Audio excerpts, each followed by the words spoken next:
In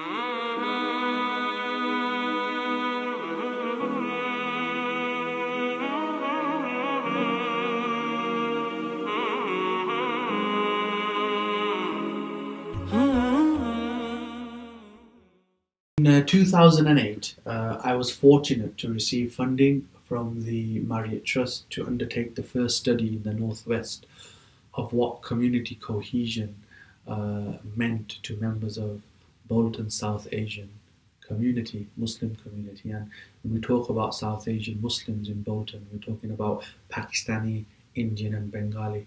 And I was very fortunate to undertake that study because what we were looking at was what key words in community cohesion policy.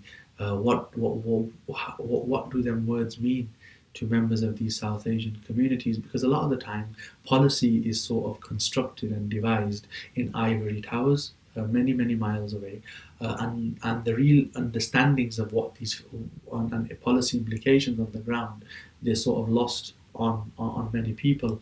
So the study was a very unique one. Quite a number of things came out of these interviews.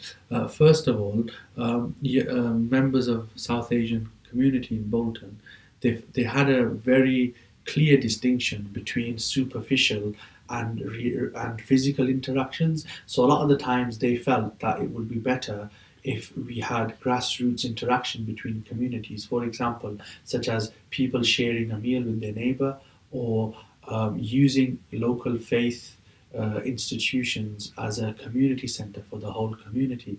So they felt those realistic interactions on the ground would serve community cohesion better than having celebrating diversity days or multi-faith days and things like that.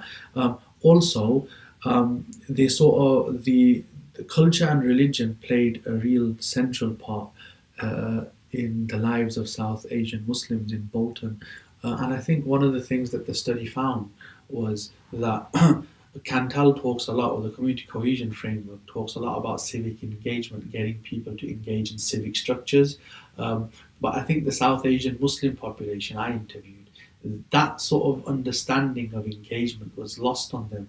They felt that engaging in civic structures wouldn't really build community cohesion, and they felt that a lot of the work they do, giving time to their own faith institutions, to their own cultural institutions, that was a lot of resource and a lot of social capital that was built there that wasn't necessarily recognized by the community cohesion framework. And I think research like that is really important, because a lot of the research policies, like I said at the start, they're top down, meaning that a lot of the engagement is very tokenistic, and studies such as the one I carried out in 2008, which is available on our website, by the way, it's important, these sort of studies, because it's getting the views of people at the margins of our society is really important, because if we don't get those views, we'll construct policy and we'll devise policy that will be quite ineffective on the ground. And one final point is these are the sorts of studies that the foundation wishes to carry out in the future, with grassroots communities, with people on the ground, and to learn what the ideas and the feelings and experiences are of our populations on the ground.